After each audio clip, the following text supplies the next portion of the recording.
रावत जी नमस्कार। नमस्कार जी। कैसे हैं आप? बहुत अच्छे। गंगा स्नान यात्रा को लेके आप क्या संदेश देना चाहते हैं?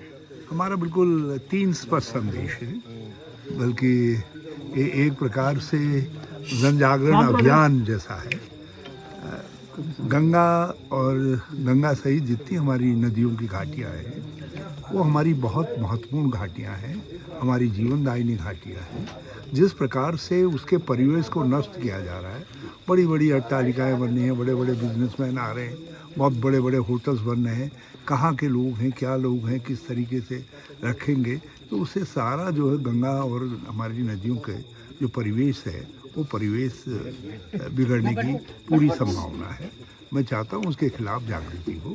और दूसरा हमारा उद्देश्य है, राज्य की राजनीति जो है विषयों पर होनी चाहिए, जनता के मुद्दों पर होनी चाहिए। बेरोजगारी, महंगाई, गरीबी, भ्रष्टाचार, ये सब मामले होने चाहिए।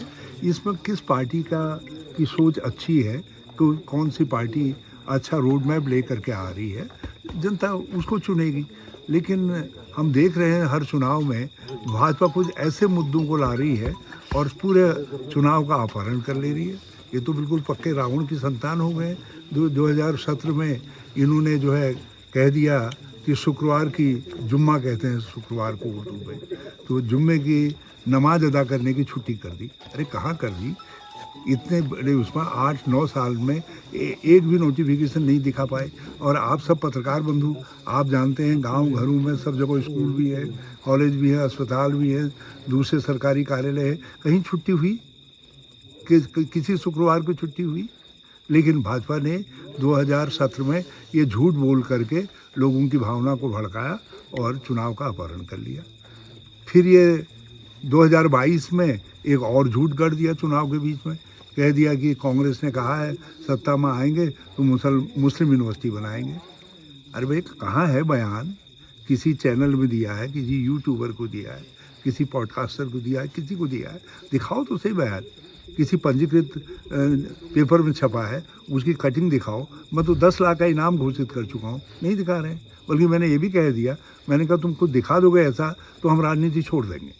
लेकिन नहीं दिखा रहे हैं, चुप है।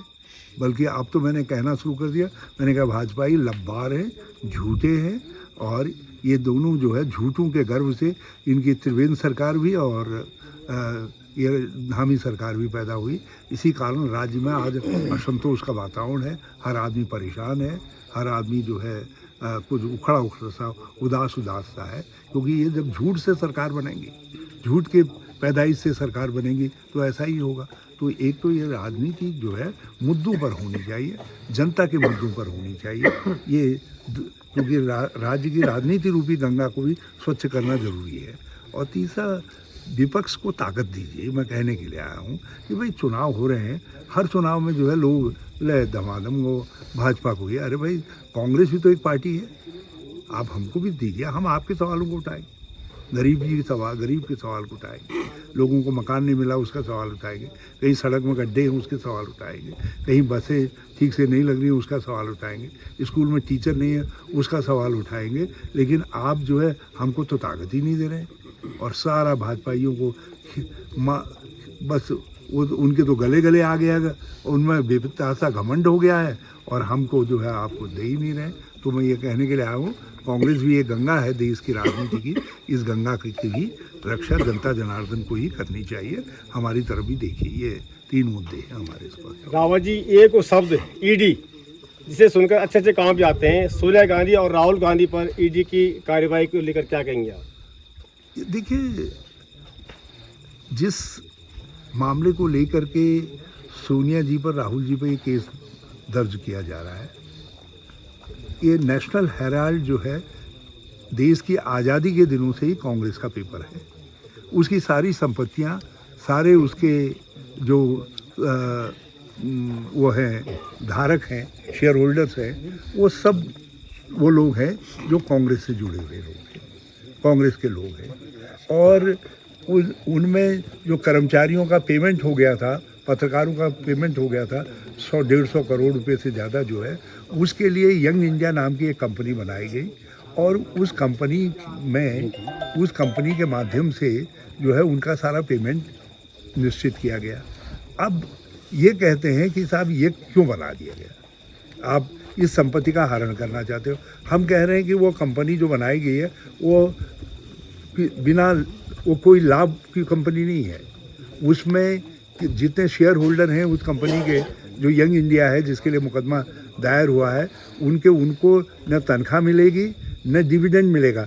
यदि कोई लाभ कमाएगी तो वो लाभ भी उनमें नहीं जाएगा, वो कंपनी के पास ही रहेगा।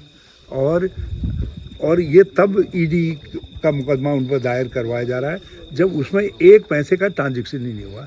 जब एक भी रुपये का लेन देन नहीं हुआ तो फिर कैसे जो है तुम कह रहे हो कि साहब रुपये का वो कर दिया गया करके। तो ये एक झूठ है, सफ़ेद झूठ, और उस झूठ के आधार पर हमारे नेताओं को, विपक्ष की आवाज़ को बंद करने के लिए ये षड्यंत्र किया जा रहा है। और हर इलेक्शन के वक्त में करते हैं। अब बिहार का इलेक्शन आ गया है तो उससे पहले लालू जी को भी कर रहे हैं, हमारे नेताओं को भी कर रहे हैं, ये कर रहे हैं। ये लोकतंत्र के अंदर आखिर सारा देश का विपक्ष बेईमान है, अकेले ईमानदार केवल भाजपा ही है या मोदी और अमित शाह जी हैं, बाकी सारे बेईमान हैं इस देश के अंदर। जितना विपक्ष है सारा बेईमान है।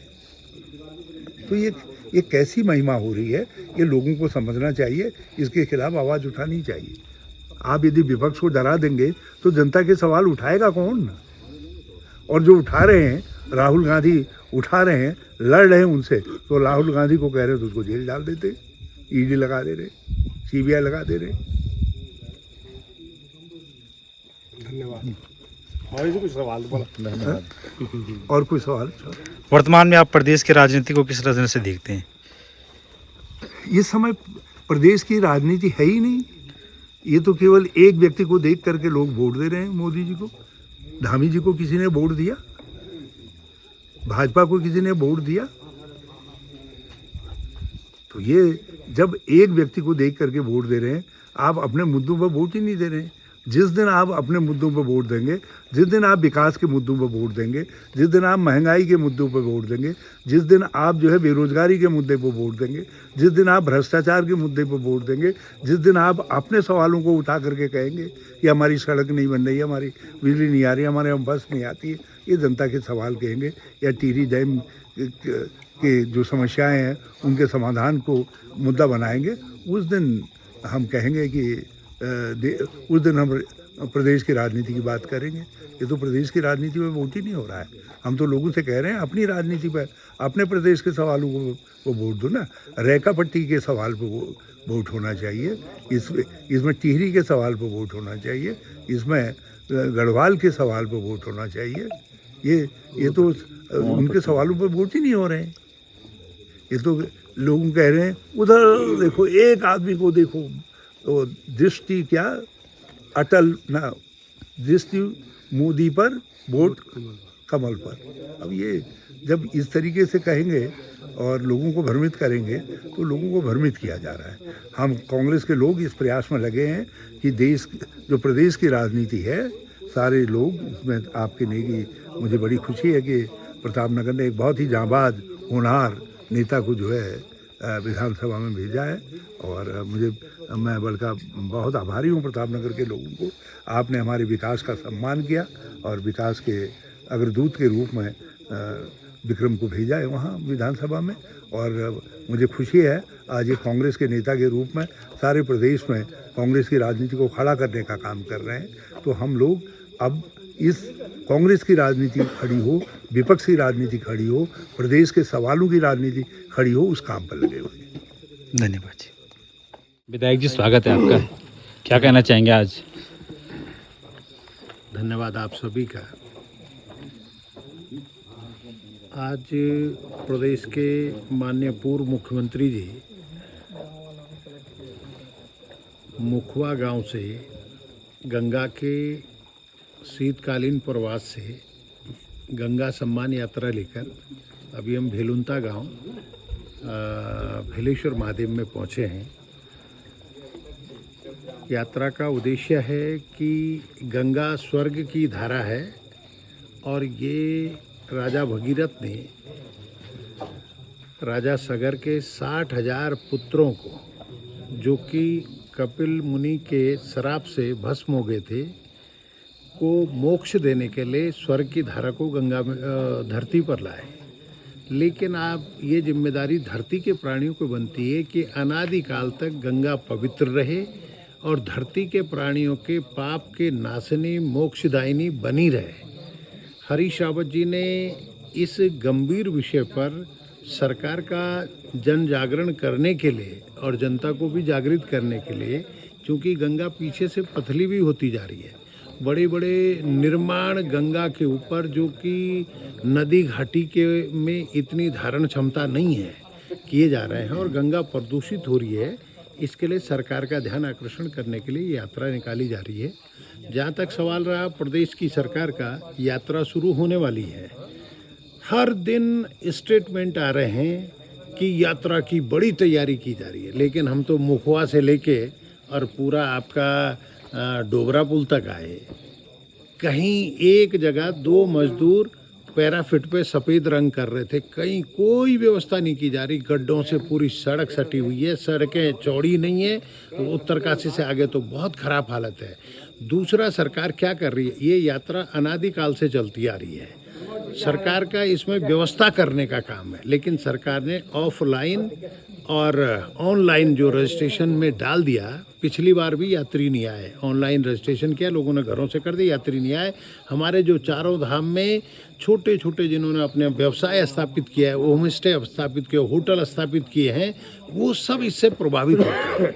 मेरा सरकार से अनुरोध है कि ये यात्रा जो लोग यात्रा में, चाहे बस वाले हैं चाहे वो होटल वाले हैं, इन सब के सलाह से इसे शुरू किया जाना चाहिए, जिससे लोगों को लाभ मिल सके। ये 3 महीने का काम है, जिससे लोगों को रोजगार स्वरोजगार मिल सके। नहीं भी चौंदार से लेके और यहाँ बेलता जो मंदिर यहाँ पर खड़े हैं, यहाँ तक का जो सड़क मैं देख पा रहा हूँ काफ़ी ऊबड़ खाबड़ है, ये कब तक ठीक हो पाएगी? इसका तो काम चल रहा है। चौंदार से नहीं, चौंदार से तो लमगांव वाली सड़क है, लेकिन जो वेलंता को ऊपर आती है, ये PMJSY में इसका निर्माण चल रहा है। ये जल्दी डामर भी हो जाएगी सड़क। धन्यवाद। चलो धन्यवाद।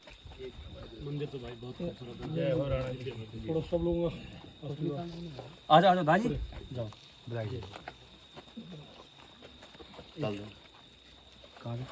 मुरारी भाई इधर आ जाओ।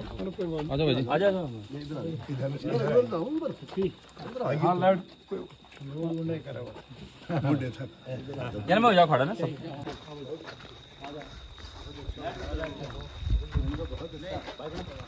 ये साहब जोशी हमारे सचिव भाई माला शंकर जी चंद्रमणि जोशी राज्य आंदोलनकारी हमारे बहुत पुराने कांग्रेस के साथ इधर हो के